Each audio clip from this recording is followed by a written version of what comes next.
अस्सलाम वालेकुम 8th class students. आज हमारी मैथ्स की क्लास नंबर 22 है इंशाअल्लाह। और प्रीवियस क्लास में हमने एक्सरसाइज नंबर 3 कंप्लीट कर ली थी, ठीक है। और आज हम चैप्टर नंबर 5 स्टार्ट कर रहे हैं। एक्सरसाइज नंबर 5 अरिथमेटिक का लास्ट चैप्टर है आज हमारा। आपको चैप्टर नंबर 5 पेज नंबर 56 में मिल जाएगा, एक्सपोनेंट्स एंड रेडिकल्स, ठीक है। तो जहाँ पर हमने चैप्टर 3 के लास्ट एमसीक्यूज़ किए थे उसके बिल्कुल नेक्स्ट पेज पे आप चैप्टर नंबर 5 का टाइटल पेज बनाएंगे, ठीक है। चैप्टर नंबर 5 का नेम क्या है?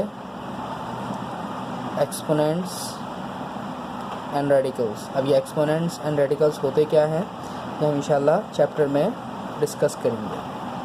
कलरफुल सा टाइटल पेज बनाएंगे आप लोग, एक्सपोनेंट्स एंड रेडिकल्स। उसके बाद एक्सरसाइज नंबर 5 की आप हेडिंग डाल लेंगे, आज की डेट मेंशन करेंगे, लाइन ड्रॉ कर लेंगे, ठीक है। एक्सरसाइज 5 आपको पेज नंबर 65 पर मिल जाएगी।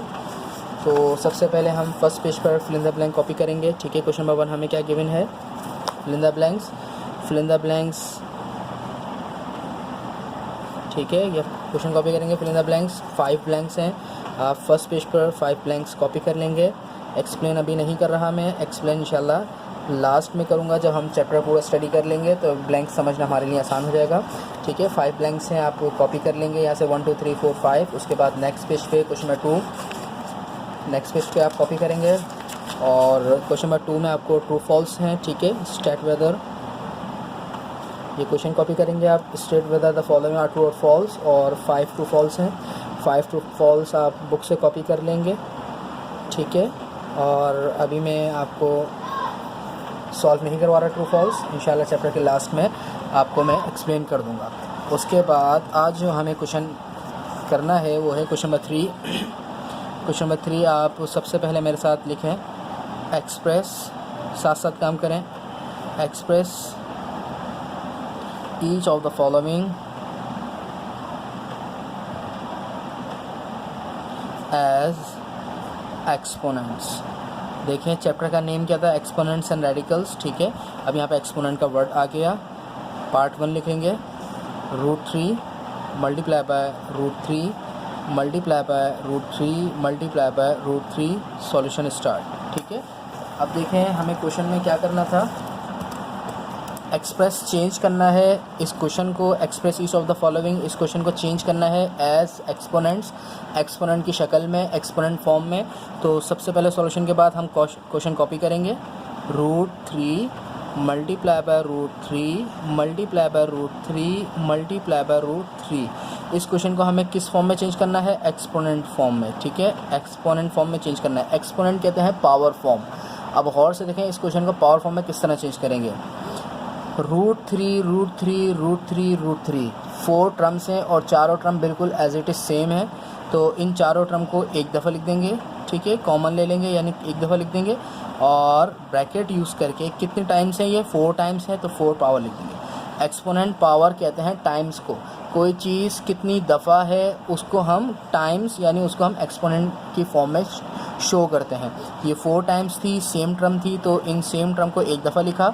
और कितने टाइम्स थी? 4 टाइम्स, तो इसको हमने पावर फॉर्म में, एक्सपोनेंट फॉर्म में शो कर दिया। √3 पावर 4, √3 एक्सपोनेंट 4। इसका पार्ट 2 करते हैं और ज़्यादा समझ में आ जाएगा आपको। पार्ट 2 क्या है? 8, ठीक है। Solution start. सॉल्यूशन के बाद हम 8 कॉपी कर लेंगे। इसको हम एक्सपोनेंट फॉर्म में किस तरह लिख सकते हैं? अगर कोई सिंपल नंबर हो और उसको कहा जाए एक्सपोनेंट फॉर्म में लिखें, तो इसके लिए रफ़क बनता है, और रफ़क में हम उस नंबर का एलसीएम ले लेते हैं, ठीक है। एलसीएम क्या आएगा? 2 से करेंगे, 2 4 द 8, 2 2 द 4, 2 1 द 2, ठीक है। तो 8 को हमने किस नंबर में ब्रेक कर दिया? 2 मल्टीप्लाई बाय 2, ठीक है। ये 8 ही लिखा हुआ है, सिर्फ हमने 8 को ब्रेक कर दिया।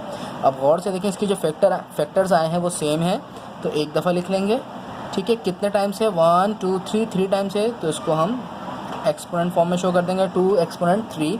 तो ये आपका आंसर हो गया, हमने 8 को एक्सपोनेंट फॉर्म में चेंज कर दिया है, ठीक है। इसके बाद पार्ट नंबर 3 कॉपी करते हैं। पार्ट नंबर 3 क्या है? 2/3 सॉल्यूशन स्टार्ट, 2/3 सॉल्यूशन स्टार्ट, ठीक है। 2/3 अब गौर से देखें, ये सिंपल नंबर है, अगर मैं एलसीएम लूँगा तो इसका एलसीएम आएगा ही नहीं, 2 का एलसीएम 2 ही आएगा, 3 का एलसीएम 3 आएगा। तो कोई ऐसा नंबर हो जिसका एलसीएम से वो ब्रेक भी नहीं हो सकता, तो हम क्या करेंगे, जब कोई एक्सपोनेंट नहीं होती तो 1 होती है। यानी इस क्वेश्चन में हमें कोई एक्सपोनेंट नज़र ही नहीं आ रही, तो जब कोई एक्सपोनेंट नहीं होती तो क्या एक्सपोनेंट होती है, 1। तो हमने 1 शो कर दिया और यह हमारा आंसर हो गया कि 2/3 एक्सपोनेंट 1, इसको हमने एक्सपोनेंट फॉर्म में शो कर दिया। यानी ये एक्सपोनेंट फॉर्म में टूट ही नहीं रहा, ब्रेक ही नहीं हो रहा, तो जो एक्स की एक्सपोनेंट शो ही नहीं है तो वो हम 1 शो कर देंगे। तो क्या एक्सपोनेंट जब शो नहीं होती तो एज्यूम कर लिया जाता है कि 1 एक्सपोनेंट है। पार्ट 4 कॉपी करते हैं। पार्ट 4 क्या है, 8/27, 8/27। Solution start. क्वेश्चन कॉपी करेंगे 8/27, ठीक है। जब नंबर को एक्सपोनेंट फॉर्म में चेंज करने के लिए कहा जाए तो क्या करेंगे, नंबर का रफ वर्क में एलसीएम ले लेंगे, 8 का एलसीएम लेंगे, 8, 2 4 ज़ा 8, 2 2 ज़ा 4, 2 1 ज़ा 2। 8 का एलसीएम लिया तो क्या आया, यानी 8 की जगह क्या लिख सकता हूँ मैं, 2 × 2। ये 8 लिखा हुआ है, बस 8 को हमने ब्रेक करके लिख दिया। इसी तरह 27 का एलसीएम ले लेंगे, ठीक है। 27 का एलसीएम किस टेबल से आएगा, 3 से, शाबाश। 3 9 ज़ा 27, 3 3 ज़ा 9, देन 3 1 ज़ा 3, ठीक है। तो 27 को हम ब्रेक करके किस तरह लिख सकते हैं, 3 × 3, ठीक है यहाँ तक। अब देखें ये टर्म सेम है 2, तो 2 को एक दफ़ा लिख लेंगे, और कितने टाइम्स थी ये, 3 टाइम्स थी, तो 3 लिख लेंगे। और ये 3 भी सेम है, 3 को एक दफ़ा लिख लेंगे, और कितनी दफ़ा है, 3 टाइम्स है, तो इनको लिख लेंगे। यहाँ तक क्लियर हो गई बात। अब देखें न्यूमरेटर में भी पावर 3 आई है, डिनोमिनेटर में भी पावर 3 आई है, तो हम इसको यूँ भी लिख सकते हैं, ये आपका आंसर हो गया।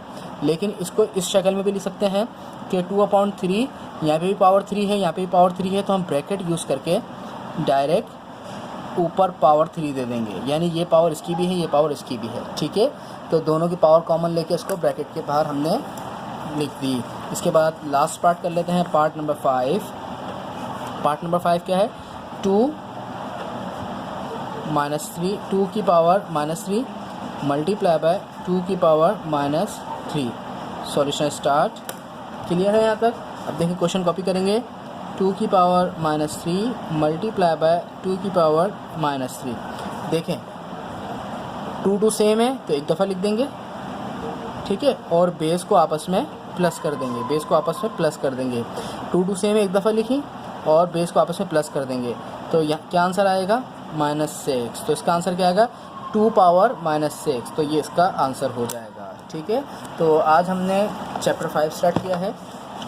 Question 1 fill in the blanks copy कर लिए, क्वेश्चन 2 ट्रू फॉल्स कॉपी कर लिए, और क्वेश्चन 3 हमने किसी भी टर्म को एक्सपोनेंट में चेंज करना सीख लिया है। आज का last question, question number 4 next page पे कॉपी करेंगे। लास्ट क्वेश्चन है आज की क्लास का, क्वेश्चन नंबर 4, ठीक है। क्वेश्चन नंबर 4 में हमें क्या कहा गया है, स्टेट द बेस